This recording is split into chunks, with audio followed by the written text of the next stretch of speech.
Media మిత్రులందరికీ నమస్కారం.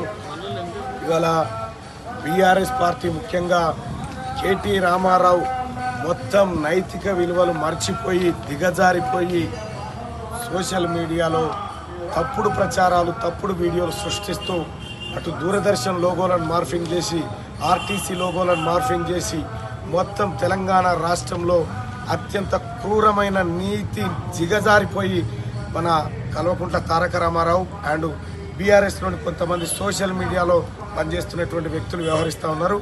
ఇవాళ పట్టభద్రుల ఎమ్మెల్సీ ఎన్నికల్లో ఓడిపోతామనేటువంటి భయంతో ఇలా తీన్మార్ మల్లన్నకు సంబంధించి కొన్ని మార్ఫింగ్ వీడియోలు చేసి తీన్మార్ మల్లన్న ఏదో తప్పు చేసినట్టుగా బ్రేకింగ్ న్యూస్లు వేసినట్టుగా దూరదర్శన్ లోగోలతో పాటు ఎక్కడో హిందీ ఛానళ్ళ లోగోలు క్రియేట్ చేసి సర్క్యులేట్ చేసినారు. ఆ వాట్సాప్ గ్రూప్లలో స్ప్రెడ్ చేసినటువంటి వాళ్ళపైన అలాగే కేటీ రామారావు ముఖ్యంగా మాజీ మంత్రి జగదీశ్వర్ రెడ్డి పిఏ పైన ఇప్పుడే పోలీస్ స్టేషన్లో కంప్లైంట్ చేయడం జరిగింది. ఎఫ్ఐఆర్ కూడా నమోదు చేస్తూ ఉన్నారు.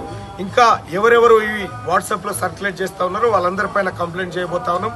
ఫేక్ వీడియోలను ప్రచారం చేసినటువంటి వాళ్ళపైన ఖచ్చితంగా చట్టపరంగా చర్యలు తీసుకుంటా ఉన్నాం.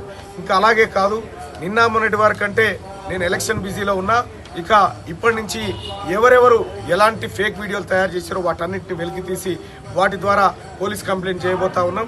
ఇవాళ కేటీ రామారావు అండ్ మాజీ మంత్రి జగదీశ్వర్ రెడ్డి పిఏ పైన ఎఫ్ఐఆర్ నమోదు చేయమని చెప్పి కంప్లైంట్ ఇవ్వడం జరిగింది. అలాగే డీజీపీ గారు కూడా కంప్లైంట్ పంపించడం జరుగుతుంది. అలాగే సోదరులారా, ఈ తెలంగాణ రాష్ట్రంలో పట్టభద్రుల ఉప ఎన్నికను ఎదుర్కోలేక బీఆర్ఎస్ పార్టీ నీచానికి దిగజారి తప్పుడు వీడియోలను క్రియేట్ చేసి ఏదో ఫామ్ హౌస్లలో ఉన్నట్టుగా ఎక్కడో ఏదో చేసినట్టుగా ఈ తప్పుడు ఫేక్ వీడియోలు క్రియేట్ చేస్తూ ఉంది. ఈ దుష్ప్రచారాలను ప్రజలేం నమ్మే పరిస్థితిలో లేరు. అయినప్పటికీ కూడా ఈ తప్పుడు ప్రచారాలపైన కఠిన చర్యలు తీసుకోవాలని చెప్పి ఇవాళ మేడిపల్లి పోలీస్ స్టేషన్లో ఫిర్యాదు చేయడం జరిగింది. కాసేపట్లో ఎఫ్ఐఆర్ కూడా నమోదు కాబోతా ఉంది. ఖచ్చితంగా వీళ్ళపైన చర్యలు తీసుకొని వీళ్ళని జైలుకు పంపే కార్యక్రమాలు తప్పకుండా చేస్తాం. జై మల్లన్న, జై మల్లన్న, జై మల్లన్న, జై మల్లన్న.